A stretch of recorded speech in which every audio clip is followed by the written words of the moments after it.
Welcome to the second part of the series where we will learn about creating NumPy arrays. So we imported NumPy as usual, and the first method to create a NumPy array is using the np.array method. So this takes a tuple or a list and converts it to an array. For example, 1, 2, 3, 4, and 5, and then we print our array. And this is an array or a vector that contains the value from 1 to 5. You can also call it a matrix with just one row and 5 columns. And if you want, for example, to add more than one row, you can do the following. So I simply have copied this code, and this is the first row, and we can add the second one this way. We need to close this parenthesis here, and we can change the values if we want. And we print the array. Here we have 2 rows and 5 columns. Of course, we can have more by simply doing this. And we will have 3 rows and 5 columns. The second method is using the np.arange function. This is similar to the range function in Python. So it takes a start, let's say for example 0, an AND that is not included, let's say for example 10, and if we were to print this array, we'll have values from 0 to 10 minus 1, which is 9. The step here by default is 1. That's why you'll have 0 and then 1 and then 2. But if we were, for example, to modify the step to be 3, we'll have values with a step of 3. We can, of course, include a negative step, but this means that the start should be higher than the AND, for example, from 10 to 0, and the 0 is always not included. And we do that, we'll have a step of minus 3, and we have our array. Third method is using the np.linspace function. This will take a start and stop as always. So let's say, for example, from 0 to 10, and the number of data points. Let's say, for example, our number is 10 values, and we print the array. So we'll have 10 values that are linearly spaced between 0 and 10. For example, if this was 1, we'll have 10 values with the linear space of 1. Let's change, for example, the number to 5, and we'll have 5 values linearly spaced from 0 to 10. Two more methods to create arrays is using the np.zeros and np.ones methods. So for example, our array is np.zeros, and this will need a shape. So for example, we want 2 rows and 3 columns, and we can print our array, and we'll have an array with 2 rows and 2 columns with all of the values equal to 0. We can do the same thing using np.ones. The only difference here we'll have values of 1. If you want, for example, an array to have a values of 10, we can simply multiply this by 10.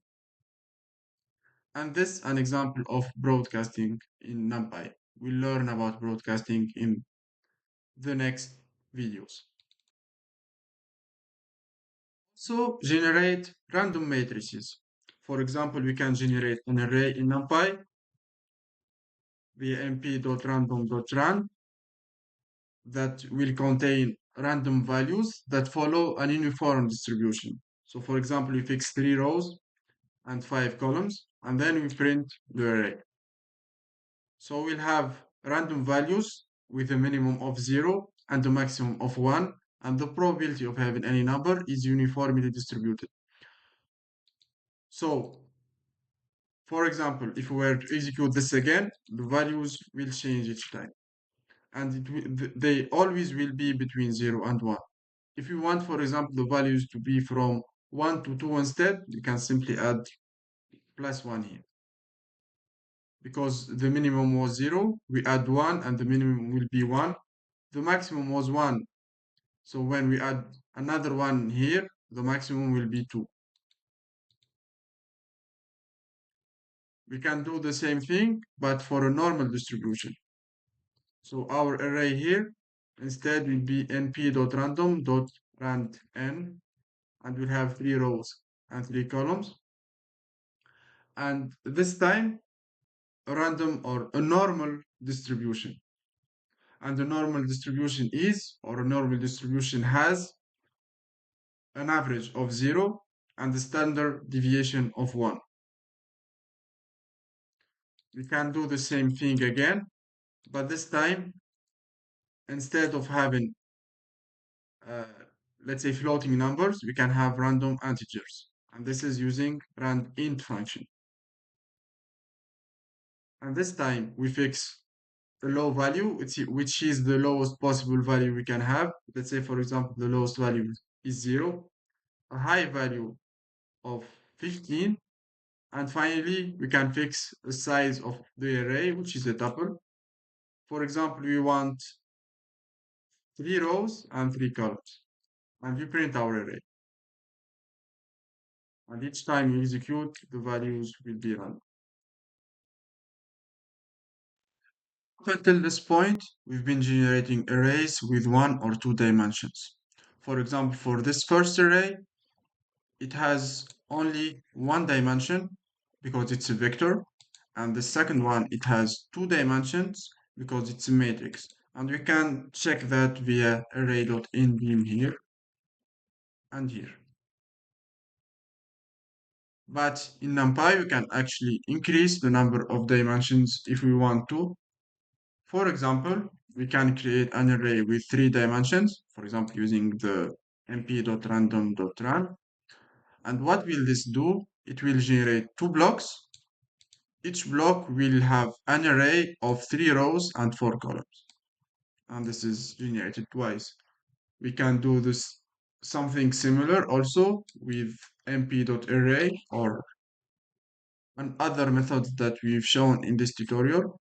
So for example, here we created a 3D array and we have 2 blocks. The same thing here.